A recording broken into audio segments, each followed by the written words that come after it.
So in every video I do on my beloved Passat W8, you all will say that they are so terribly unreliable and that they are just horrible cars to own. So today I'm going to give you a little bit of an update as to how this car has been now that I've now owned it in total for a few years. I've brought along Andre.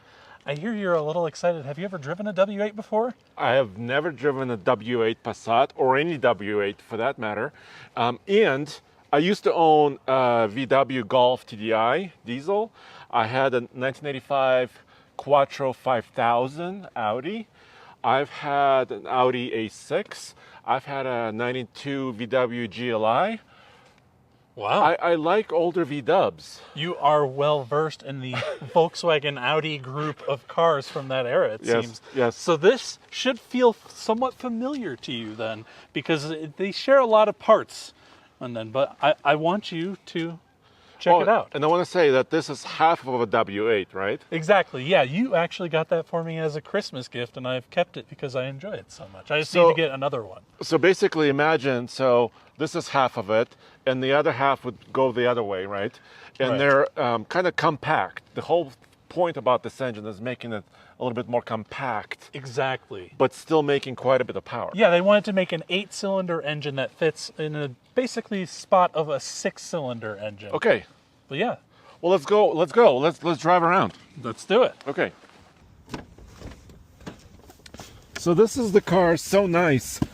You bought it twice. Yeah, this is the car that I traded and then found it at auction and bought it again. Okay. Oh. Wait. Yeah, it's not starting. I forgot to mention the what? The battery is pretty much on the way out. It's 5 years old, and but that should not reflect poorly on the car, should it? No, it's just I need to replace the battery. So okay, let's. Thankfully, I've got my jump pack here. So okay, let's give it a little jump. So get out. Oh, what? I think the door handle's broken too. Oh. You're gonna have to let me out. Hopefully the exterior one works. Was the rear one broken there too? Oh, good. At least we can get out from the outside. Yeah, it's it runs and drives really good. Okay, well, it's I can't wait. Little things. I can't wait to hear this engine because it also has kind of a whoa. Yeah, it kind of flies open there. Because it's kind of you have a customized exhaust system on it too. Yeah, it pretty much just has no muffler on it. Is it straight piped? Kinda. There's still cats. Okay. So it's not completely straight piped. Okay. It's just no mufflers. Do you want to go ahead and give it a start? Let me go give it a whirl. Okay. But oddly enough, the most controversial part of it is pretty reliable. This engine's been pretty good to me. It's just all the little bits and bobs have given me some problems, including, well, the battery's not the fault of the car. That's my fault. I need to replace it. You have juice? There we go. Yes. Just needs a little help, that's all. That's why I just bring my portable battery around with me whenever I drive this car until, well, I just need to replace the battery at some point. But having 10 hoopty cars that need love, it's expensive, guys. And I don't have a lot of money.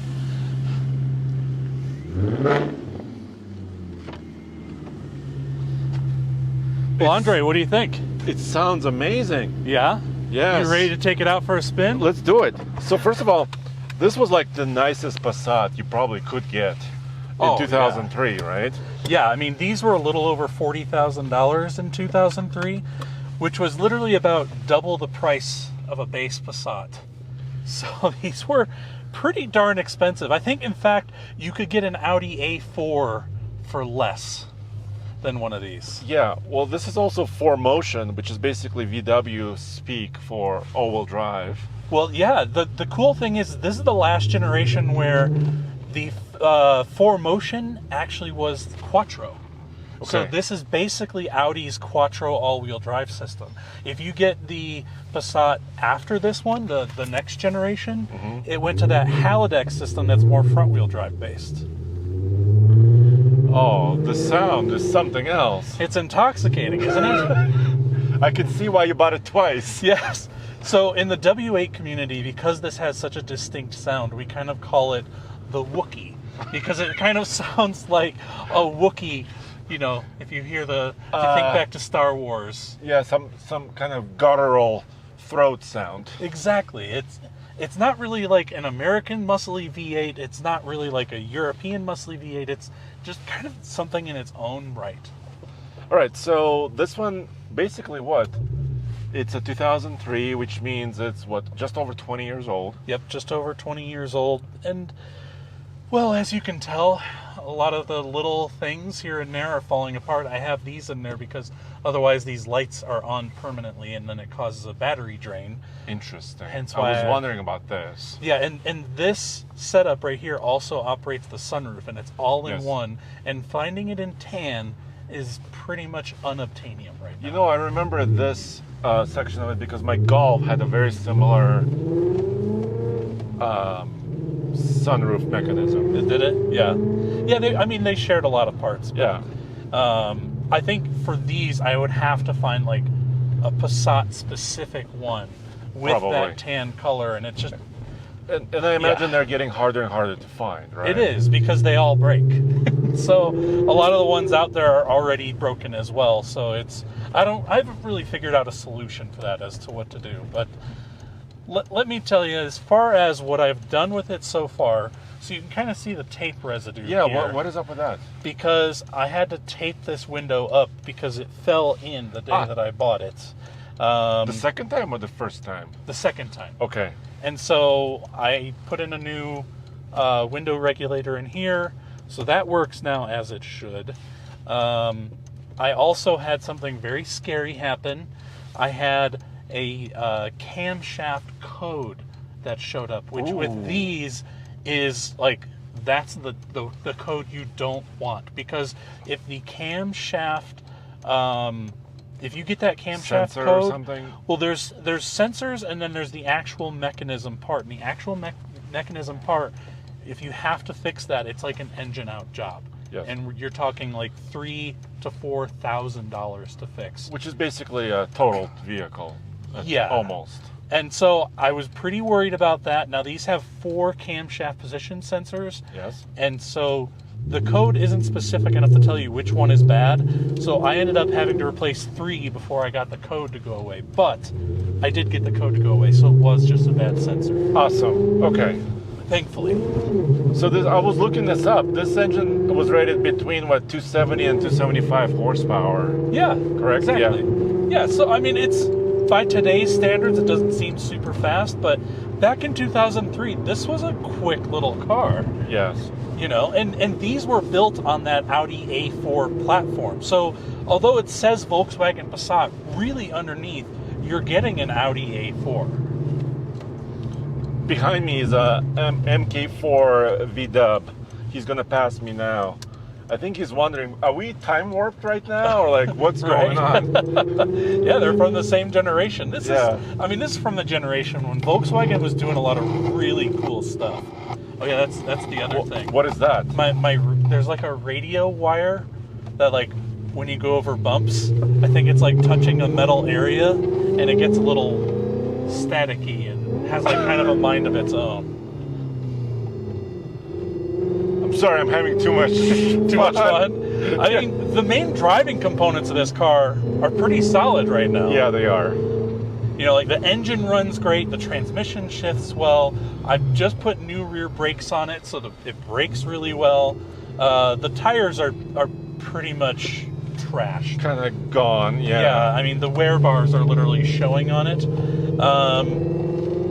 But I have to replace all 4 upper control arms before I put new tires on it, so I'm going to do that first. And it's got 193-ish thousand miles. Yeah. Which is a fair amount of miles, actually. It is, and most people would think that buying this, you're buying a ticking time bomb. And in reality, I mean, you're going to have a lot of little issues, which is what I have with this. But the main driving components of this, they're good. Yeah, I love it. So this is a manual. Yep. There's also an automatic there was an automatic car as well, right? Yeah, the vast majority of these that came to the States were automatic. And over its run, there were only about, I think it's around 4,000 to 5,000 W8s imported at all. Period. Yeah. Period.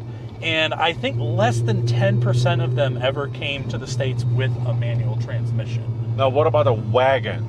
Well, those W8. Is that a unicorn? Like, never to be seen again? The wagon W8 manual is like, that's the holy grail of the W8 land. Because I think they imported like less than 100 of those to the States. Yeah. So nowadays, those, like the bottom floor on those, like the cheapest ones you could find, you're talking $12,000, $13,000.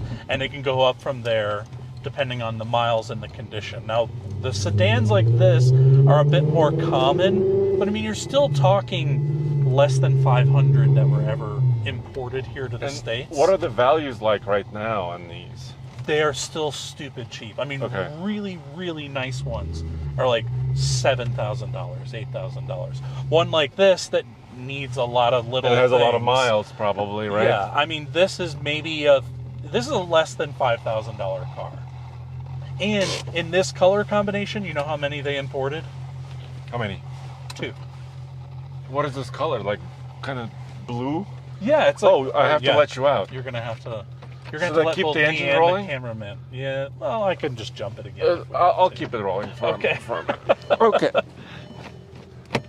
Oh, gosh. It never ends. There's always something little... Yeah. Do you feel special? Yeah, it's like it's like a special little service. Personal service? Yeah. So I've done a few things to it, like I mentioned. That sensor was a big one because it was running a little bit on the rough side, so I had to get that done. The brakes were completely shot in the rear. That window was completely open and wouldn't stay up, so I had to fix that. And then next up was the upper control arms and tires, and then I get to start to tackle some of the minor electrical little issues. And you know what? I had my 2002 Golf I told you about. I also had a problem with the window falling through. Yeah. I had that problem too. So are you thinking about keeping this for a while longer? I mean, will you ever sell this? I don't know if I could ever part with it. I feel like it's like meant to be with me. It found you twice. It found me. Yes. Yeah. And the upside down plate on the front is kind of what is that about? Well, while it was at the mechanic, I actually got the plates in the mail because I had to specially order them because these are special plates for Colorado. And I brought them into him and I said, hey, do you mind just throwing these on while it's here? And I picked it up and that's how the front plate was. And I thought it was That's how a mechanic put it on? Yeah, he put it on that way. So I thought it was kind of funny. I haven't said anything to him or asked why he put it on upside down, but maybe he was just a little tired after having to fix this poor car.